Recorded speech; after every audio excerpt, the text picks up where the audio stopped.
దేవునికి స్తోత్రం. మీ అందరికీ వందనాలు. ఈ దినము కొరకు ఏర్పరచబడినటువంటి లేఖన భాగము అపోస్తుల కార్యము 4వ అధ్యాయము 1-2 వచనాలు చదువుకుందాం. వారు ప్రజలతో మాట్లాడుచుండగా యాజకులను దేవాలయపు అధిపతియు సద్దుకయ్యులను వారు ప్రజలకు బోధించుటయు యేసును బట్టి మృతులలో నుండి పునరుద్ధానమును కలుగునని ప్రకటించుటయు చూచి కలవరపడి వారి మీదికి వచ్చి ఆమెన్. దేవునికి స్తోత్రం. హల్లెలూయా, హల్లెలూయా, స్తోత్రం. మన ప్రభువును ప్రియరక్షకుడైనటువంటి నజరేయుడైన యేసు క్రీస్తు ప్రశస్తమైనటువంటి దివ్యమైన నామంలో మీ అందరికీ నా హృదయపూర్వకమైన వందనాలు తెలియజేస్తున్నాను. శాంతి టీవీలో ప్రసారమవుతున్నటువంటి ఆయన హెచ్చవలసి ఉన్నది, హీ మస్ట్ ఇంక్రీజ్ అనేటువంటి అనుదిన ఆత్మీయ కార్యక్రమానికి మిమ్మల్ని ప్రేమపూర్వకంగా ఆహ్వానం పలుకుతున్నాం. దేవుని స్తోత్రం. ఇది యెహోవా ఏర్పాటు చేసినటువంటి దినం. ఇందులో మనం ఉత్సహించి సంతోషించాలి. నిరుత్సాహానికి గురైపోయి నిరాశకు గురైపోయి జీవించడానికి వీల్లేదు. మనం చేతగాని వాళ్ళుగా మారడానికి వీల్లేదు. మనం కుంగిపోవడానికి వీల్లేదు. మనం డిసప్పాయింట్ కావడానికి వీల్లేదు. ధైర్యంగా ప్రతి జీవితపు సవాళ్ళను ఎదుర్కొందాం. జీవితపు కెరటాలను మనం ఎదుర్కొందాం. ధైర్యంగా ముందుకు సాగుదాం. ప్రభు మనకు సహాయం చేయడానికి సిద్ధంగా ఉన్నాడు. మన కష్టాలు నష్టాల్లో ఉంటే దూరంగా ఉండి అందరంత దూరంలో ఉండిపోయి సంతోషిస్తూ ఉండే దేవుడు కాదు, కానీ మన యావత్ బాధను ఉండేటువంటి దేవుడు, మన బాధను తన బాధగా భావించేటువంటి దేవుడు. ఇశ్రాయేలు యొక్క మొరను విని, వారి యొక్క నిట్టూర్పులు విని, వారి యొక్క మూలుగులు విని, వారి యొక్క కన్నీటిని చూచి కదిలిపోయినటువంటి దేవుడు. వారు ఆయనకి వ్యతిరేకంగా, ఆయనకి విరోధంగా తప్పు చేశారు, పాపం చేశారు. అయినప్పటికీ కూడా వారి పట్ల ఆయన చూపించినటువంటి కనికరాన్ని మనం చూడగలం. దేవుని స్తోత్రం. ఇది మంచి దినము, దేవుడు మనకు ఏర్పాటు చేసినటువంటి దినం. ఈ దినాన్ని బట్టి నేను దేవుణ్ణి స్తుతిస్తున్నాను. ఈ సమయంలో దేవుని వాక్యంలోకి వెళ్ళడానికి ముందుగా చిన్న ప్రార్థన చేసుకుందాం. దయచేసి మీలో ఎవరైనా అనారోగ్యంగా ఉన్నట్లయితే ప్రార్థనలో ఏకీభవించాల్సిందిగా కోరుతున్నాం. మన శాంతి టీవీలో ప్రసారం అవుతున్నటువంటి ఆయన హెచ్చవలసి ఉన్నది అనేటువంటి కార్యక్రమ రెగ్యులర్ వీక్షకులైనటువంటి ఒకరు, తిరుపతిలో ఉంటున్నటువంటి పెద్దలు యేసుబాబు గారు, వారి కొరకు మనం ప్రత్యేకంగా ప్రార్థన చేద్దాం. వారు 2-3 రోజుల క్రితం అనారోగ్యానికి గురయ్యారు. దేవుడు వారిని దర్శించినట్లుగా, సంపూర్ణమైన స్వస్థతను అనుగ్రహించినట్లుగా, వారి సతీమణి సంపూర్ణమ్మ గారు, వారిని కూడా దేవుడు దర్శించినట్లుగా, ప్రతి బలహీనత నుంచి విడిపించినట్లుగా, ఇంకా వేరు ప్రదేశాల్లో తిరుపతి జిల్లా, చిత్తూరు జిల్లా, నెల్లూరు జిల్లా, ఇంకా ప్రకాశం జిల్లా, ఆయా ప్రాంతాల్లో ఈ కార్యక్రమాలు టీవీల ద్వారా చూస్తున్నవారు, యూట్యూబ్ల ద్వారా చూస్తున్నవారు వేరు ప్రదేశాల్లో ఉన్నారు. వారిలో కొంతమంది అనారోగ్యానికి గురైనారు. వారందరూ మనం జ్ఞాపకం చేసుకొని ప్రార్థన చేసుకుందాం. దయచేసి తలలోంచండి, కళ్ళు మూసుకోండి. చిన్న ప్రార్థన చేస్తాం. పరిశుద్ధుడైన మా దేవ, మహోన్నతుడా, మహాగణుడా, మీ నామాన్ని స్తుతిస్తున్నాం, గణపరుస్తున్నాం. మీరు మాకు ఏర్పాటు చేసినటువంటి, మాకు అందించినటువంటి కృపాసనము కొరకై మీకు వందనాలు చెల్లిస్తున్నాం.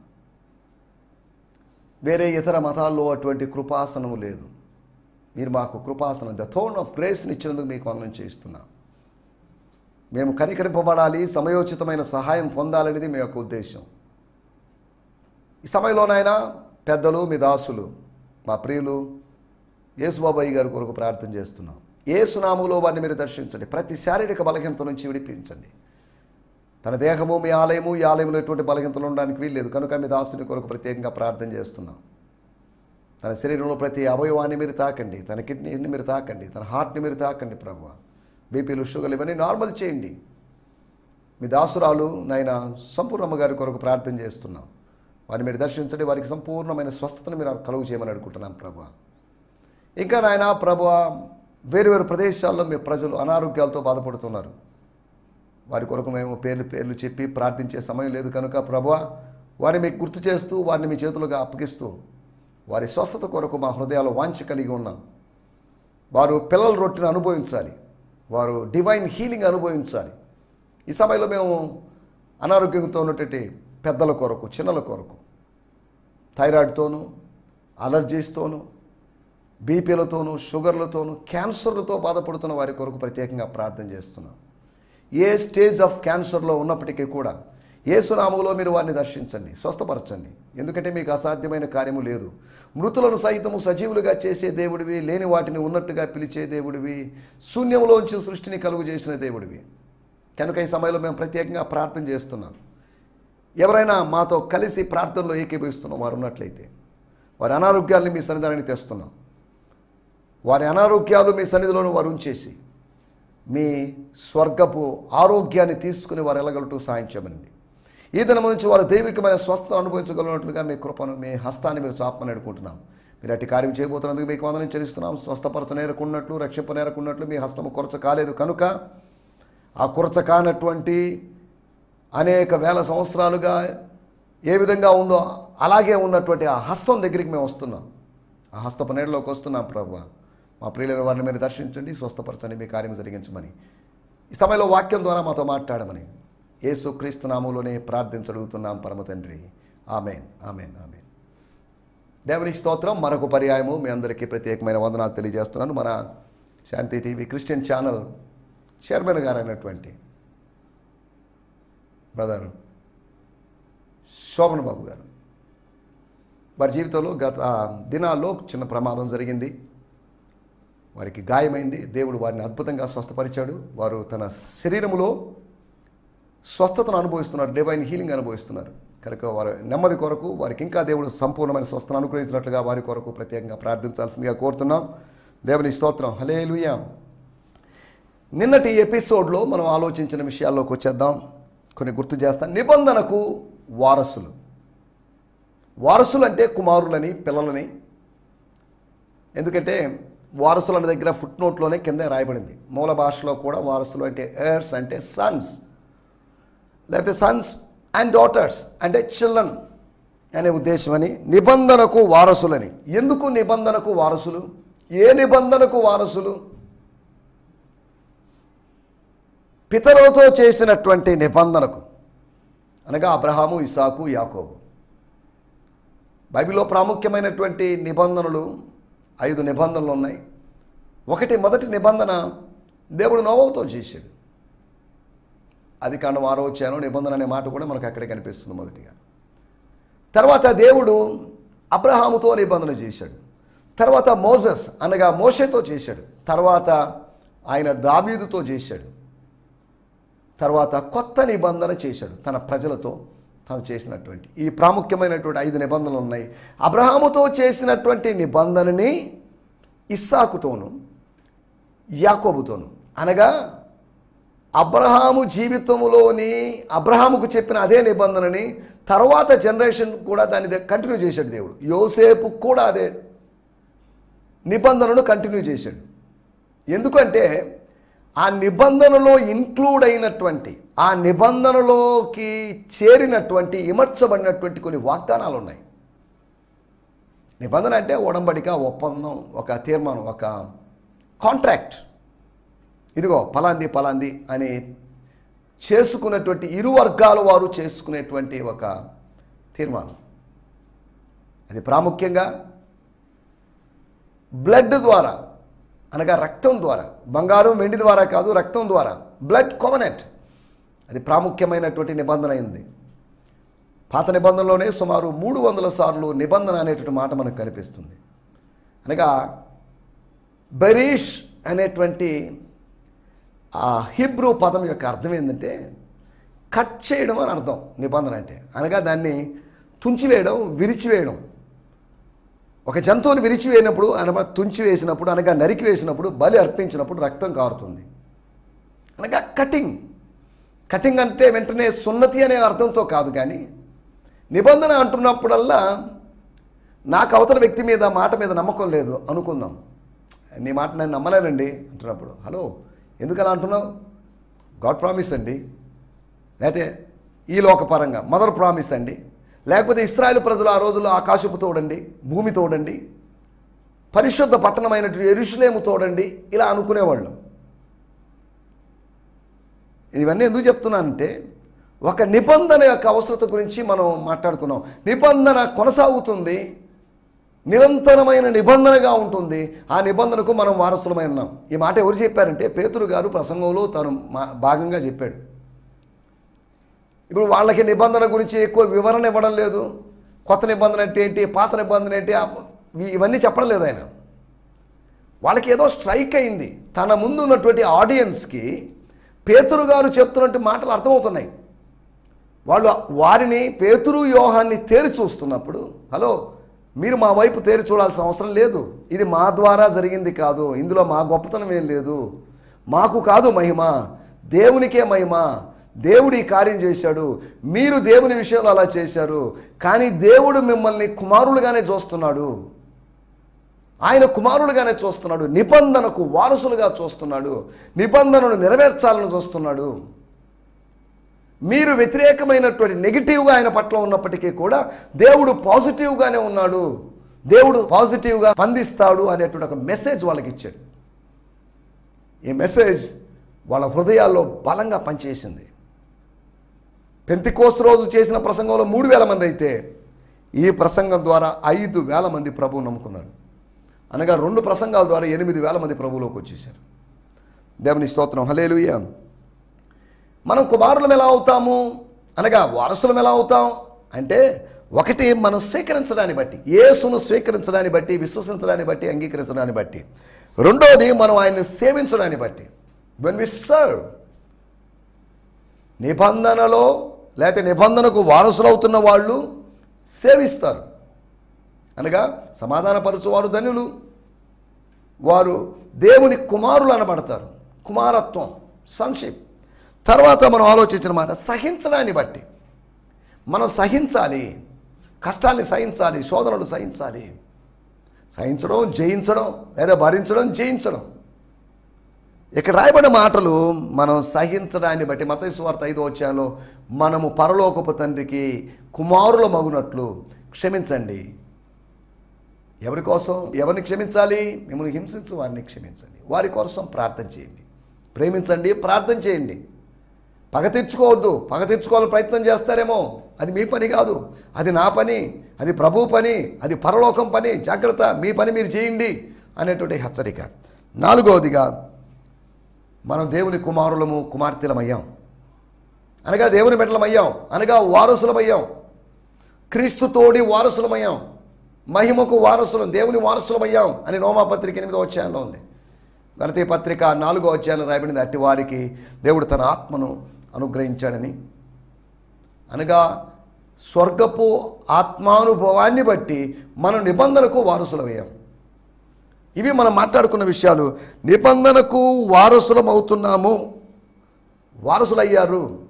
వాళ్ళలో ఎవరు ప్రశ్నించలేదు, ఏమండి పేతురు గారు ఏం మాట్లాడుతున్నారండి, మేమేంటి, నిబంధన ఏంటి, వారసులం ఏంటి అనే ప్రశ్నించలేదు. కానీ వాళ్ళకి నిబంధన అంటే అర్థమైంది, వారసత్వం అంటే అర్థమైంది. దాన్ని వాళ్ళకి తెలిసిన సత్యాన్నే మరలా గుర్తు చేస్తున్నాడు. కొత్త ఏదో మర్మాలు చెప్పాలని ప్రయత్నం చేయడం లేదు, ఏదో సమాచారం ఇవ్వాలని ప్రయత్నం చేయడం లేదు. పరిశుద్ధాత్మ దేవుడు ఆయన్ని ప్రేరేపించినప్పుడు, ఇది తన సేవ ఆరంభంలో చేసిన పని అయితే, తన సేవ అంతంలో కూడా పేతురు ఇదే పని చేశాడు. ఏం పని అంటే, 2వ పేతురు పత్రిక 1వ అధ్యాయంలో మనం గమనిస్తే, నేను ఈ గుడారాన్ని, ఈ శిథిలమైపోతున్న గుడారాన్ని, నా దేహాన్ని, ఈ ముసలి దేహాన్ని విడిచిపెట్టి వెళ్లాల్సిన సమయము ఆసన్నమైంది, సమీపమైందని నాకు అర్థమవుతుంది. వెళ్ళిపోతాను నేను త్వరలో, నన్ను చంపేస్తారు. లేకపోతే ఈ దుష్ట పరిపాలనలో, ఈ డొమిషియన్ చక్రవర్తి కాలంలో, లేదా ఈ రోమా ప్రభుత్వ కాలంలో నాకు అర్థమవుతుంది. I can understand that I will leave this tent very soon, no problem. కానీ వెళ్ళడానికి ముందుగా మీ మనస్సులను రేపి వెళ్ళాలి. ఏం చెప్పి రేపాలి?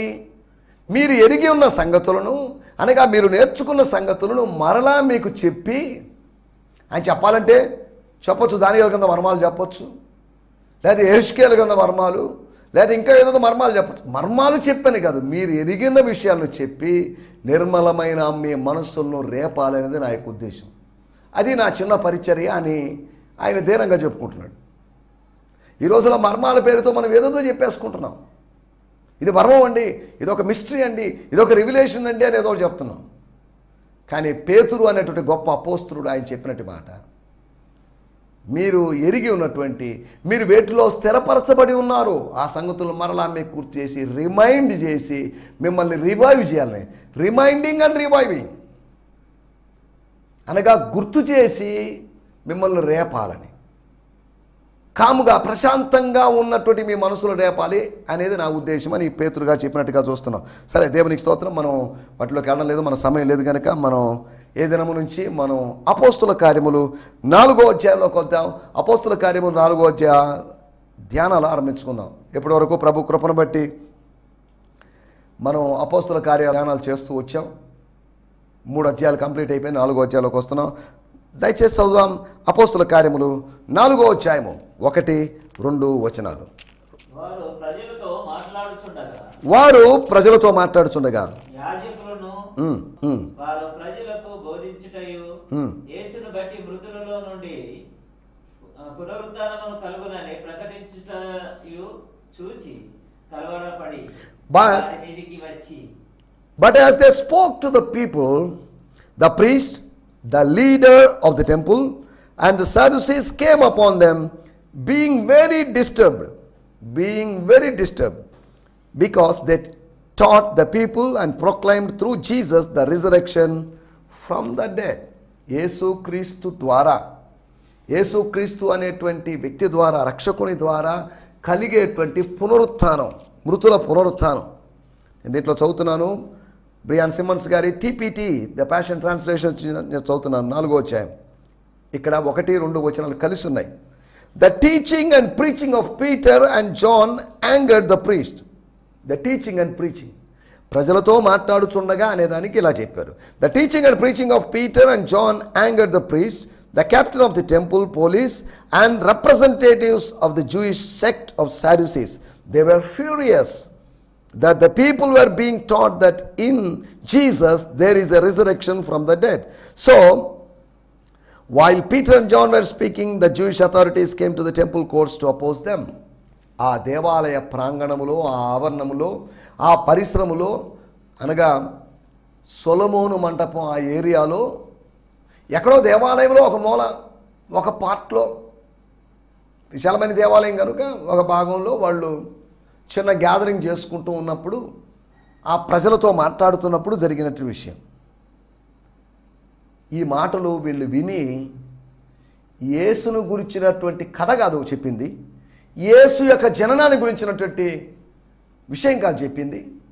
యేసు ప్రభు శిలువలో ఎలా వేలాడాడు, శిలువ పొడవెంత, శిలువ ఎత్తంత, ఆయన్ని పక్కలో పొడిచినప్పుడు ఎంత లోతు గాయమైంది, ఆ ఈటి పొడవెంత, ఆ మేకుల పొడవెంత, ఆ ముళ్ళ కిరీటంలో ముళ్ళ పొడవెంత అనేటువంటి లెక్కలు వాళ్ళు ఏం చెప్పలేదు. ఈ రోజులో ఆధునిక బైబిల్ పండితులు ఇవే ఎక్కువ చెప్తున్నారు. పేతురు గారు సింపుల్గా చెప్పిన విషయాలకి ఏం చెప్పాడంటే, యేసు ద్వారా, మా ప్రభు ద్వారా, మా బోధకుని ద్వారా, మా కనుల ఎదుట పరలోకానికి వెళ్ళినటువంటి యేసు ద్వారా కలిగే పునరుత్థానం. యేసులో అందరూ చనిపోవడమో, యేసును బట్టి అందరూ చనిపోవడమో, యేసు కోసం హతసాక్షులుగా మార్చబడ్డం అని కాదు, యేసు ద్వారా కలిగేటువంటి పునరుత్థానం. అది వాళ్ళకి ఇబ్బంది కలిగించింది. అక్కడ ఉన్నటువంటి పునరుత్థానము అనేటువంటి థీరీని నమ్మనటువంటి సద్దూకయ్యులు అనేటువంటి ఒక గుంపు వారు ఉన్నారు. వాళ్ళు దాన్ని తీవ్రంగా హలో ఆపండిది, ఆపండి దుర్బోధ, ఆపండి కొత్త బోధ, పాడుబోధలు చేసి మా ధర్మశాస్త్రాన్ని, మా మతాన్ని, మా సనాతన ధర్మాన్ని, లేకపోతే మా ప్రాచీన మతాన్ని, మా ఏన్షియంట్ రిలీజియన్ని పాడు చేస్తారా మీరు అన్నట్టుగా వాళ్ళకి ఎక్కలేని పిచ్చ కోపం వచ్చేసింది. చూడండి, సత్యము ఎప్పుడు అవతల వ్యక్తికి సంతోషం కలిగించాలని నియమమే లేదు. సత్యం కొన్నిసార్లు కోపాన్ని రేపుతుంది. సత్యం ఆయుధం లాంటిది.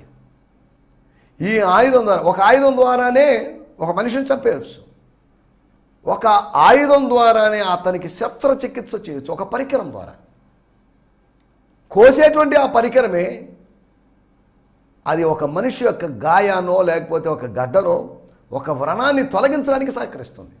అనగా ఆయుధాన్ని మనం ఎలా వాడుకుంటున్నాం అనేది ఇంపార్టెంట్. సరే, ఏదేమైనప్పటికీ దేవుని మాటలు అక్కడ బోధించబడుతున్నాయి. పేతురు గారు మంచి సింగ్లో ఉన్నారు, మంచి ఫామ్లో ఉన్నారు, మంచి స్పిరిట్లో ఉన్నారు. ఆయన బోధిస్తూ ఉన్నారు. దేవుని సేవకులు మంచి స్పిరిట్లో ఉండి బోధించాలి. ఆయన వారికి బోధించుటకు ఉపకారాత్మనిచ్చాడు అని నెహెమ్యా గ్రంథము 9వ అధ్యాయంలో రాయబడింది.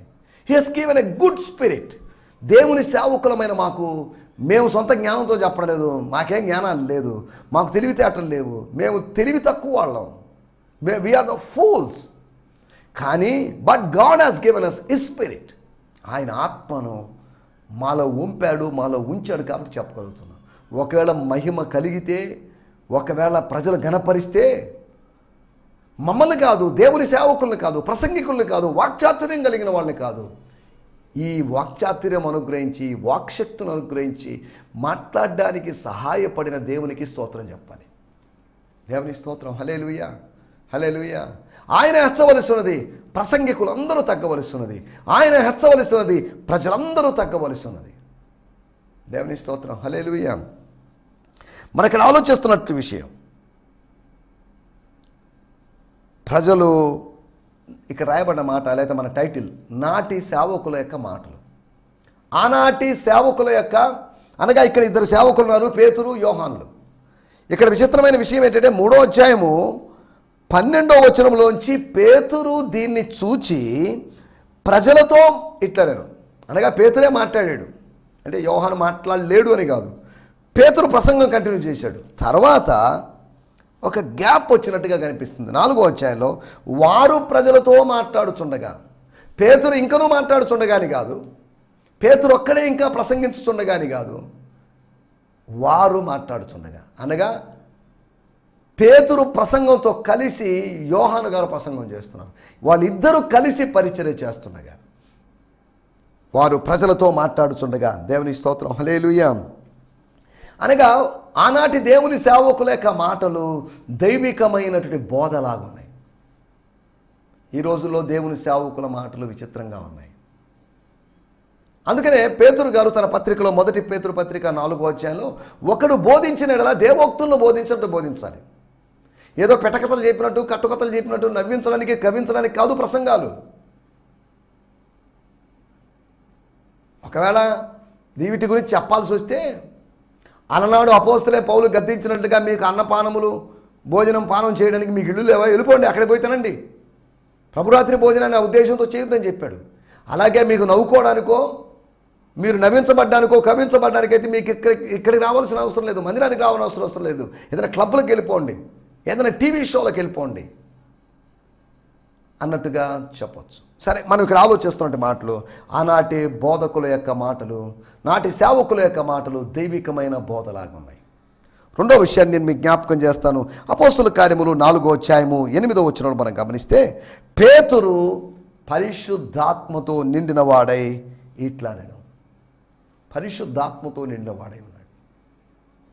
అనగా మనం మాట్లాడడానికి ఆత్మ నింపుదల కావాలి, నడవడానికి ఆత్మ నింపుదల కావాలి. పేతురు ఏదో ఆలోచిస్తూ ఏం చెప్పాలా వీళ్ళకి అని ఆలోచించి జాగ్రత్తగా మాట్లాడాడని కాదు, దేవుడు ఆయన్ను నింపాడు. 2వ అధ్యాయంలో నింపబడ్డాడు. మరలా ఇక్కడ రాయబడిన మాట, అతడు దేవుని ఆత్మచేత, he was filled with holy spirit. మామూలుగా మాట్లాడడానికి, పరిశుద్ధాత్మ నింపుదలతో మాట్లాడడానికి తేడా ఉంది. 4 పుస్తకాలు చదివి ఇంటర్నెట్లో సెర్చ్ చేసి ఏదో దాన్ని చూసి చెప్పేదానికి, దేవుడు బయలుపరుస్తున్నప్పుడు దేవుని ఆత్మ సహాయముతో చెప్పడానికి తేడా ఉంది. జ్ఞానయుక్తమైన ప్రసంగానికి, ఆత్మ సంబంధమైన ప్రసంగానికి తేడా ఉంటుంది. జ్ఞానయుక్తమైన ప్రసంగం మనస్సును రంజింపజేస్తుంది, కానీ ఆత్మ సహాయముతో చేయబడిన ప్రసంగం మన ఆత్మను తాకుతుంది, మన ఆత్మను బలపరుస్తుంది, ఆత్మకు క్షేమాభివృద్ధినిస్తుంది.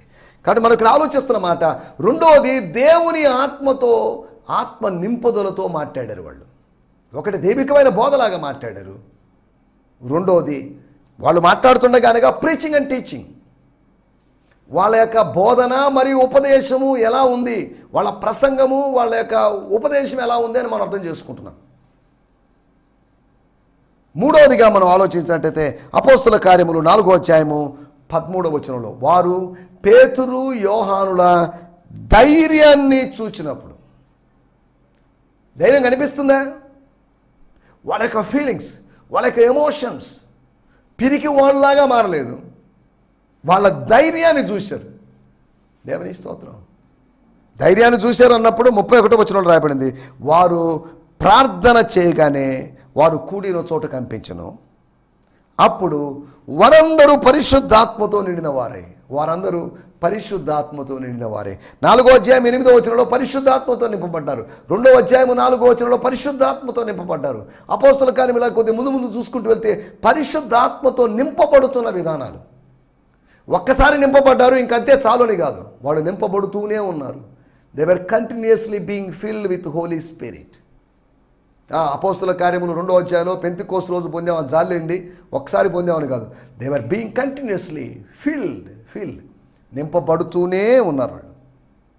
అక్కడ రాబడిన మాట, వారు దేవుని వాక్యమును ధైర్యముగా బోధించిరి. ధైర్యముతో మాట్లాడగలిగారు వాళ్ళు. దేవుని బోధలాగా మాట్లాడాలి, దేవుని ఆత్మ నింపుదలతో మాట్లాడాలి, ధైర్యంగా బోధించాలి, లేకపోతే ధైర్యంగా మాట్లాడాలి. తర్వాత 4వ అధ్యాయము 17వ వచనంలో మనం గమనించినట్లయితే, అయినను ఇది ప్రజలలో ఇంకా వ్యాపించకుండుటకై ఇక మీదట ఈ నామమును బట్టి ఏ మనుషులతోనైనను మాట్లాడకూడదని మనము వారికి బెదిరి పెట్టవలెనని చెప్పుకొనేది. హలో, మీరు ఒక పని చేయండి, ఇదేదో జరిగిపోయింది, ఇక మాట్లాడదు. మీరు మాట్లాడండి, కానీ యేసు నామాన్ని బట్టి మాట్లాడద్దు. వేరు నామాల్లో మాట్లాడుకోండి, మీ సొంత నామాల్లో మాట్లాడుకోండి, మాకు సమస్య లేదు. ఇక్కడ కలవరం కలుగుతుంది, మేము డిస్టర్బ్ అవుతున్నాం, మా మతం డిస్టర్బ్ అవుతుంది, మా మతం డెస్ట్రాయ్ అవుతుంది. యేసు అనేటువంటి ఆ నామ ఉచ్చారణ వలన, యేసు నామములోని శక్తి వలన మతపు శక్తి అణిచివేయబడుతుంది. The power of the name of Jesus Christ it destroy the power of the religion. మతపు యొక్క శక్తిని నిర్వీర్యం చేస్తుంది యేసు నామములోని శక్తి. వాళ్ళు చెప్పారు, అయ్యా మీరు మాట్లాడండి, కానీ యేసు నామంలో మాత్రం ఈ నామమును బట్టి మాట్లాడొద్దు. దేవుని కుమారుని యొక్క నామాన్ని బట్టి మాట్లాడాలి. దేవుని కుమారుని నామ ఘనత కొరకు మనం మాట్లాడాలి. ఈ 4 విషయాలు ఆనాటి సేవకులు, ఒకటి దేవుని బోధనలు చేసినట్లుగా మాట్లాడారు, 2వది దేవుని ఆత్మతో నింపబడి మాట్లాడారు, 3వది ధైర్యంగా మాట్లాడారు, తర్వాత 4వదిగా దేవుని కుమారుని నామాన్ని బట్టి, ఇన్ జీసస్ నేమ్, యేసు నామములోని, యేసు నామము ఇచ్చినటువంటి, యేసు నామం వల్ల కలిగినటువంటి విశ్వాసాన్ని బట్టి, యేసు నామము ఇచ్చినటువంటి అధికారాన్ని బట్టి వాళ్ళు మాట్లాడారు. ఆనాటి సేవకుల్లాగా, పేతురు యోహాన్లాగా, లేకపోతే ఆది అపోస్తుల్లాగా, మొదటి శతాబ్దపు అపోస్తుల్లాగా మాట్లాడుతూ దేవుని నామాన్ని మహింపరుస్తూ ముందుకు సాగడానికి ప్రభు మనకు సహాయం చేయనుగాక. ఆమేన్. హల్లెలూయా, హల్లెలూయా. మీ అందరికీ వందనాలు. ప్రభు చిత్తమైతే రేపు ఉదయకాలం ఇదే సమయం ఇదే ఛానల్లో కలుసుకుందాం. హల్లెలూయా. ఈ సందేశము మీకు ఆశీర్వాదకరంగా ఉందని నమ్ముచున్నాము. ప్రార్థన అవసరతల కొరకు మమ్మల్ని సంప్రదించవలసిన మా చిరునామా గిద్యోన్ మిషన్ చర్చ్, 6వ వీధి, శాంతినగర్, నెల్లూరు 4, ఆంధ్రప్రదేశ్. పిన్ 524004. మా ఫోన్ నంబర్లు 7036443613 మరి ఒక నంబర్ 9392293010. మా ఈమెయిల్ ఐడి gfihmi2015@gmail.com. దేవుడు మిమ్మును ఆశీర్వదించునుగాక. ఆమేన్.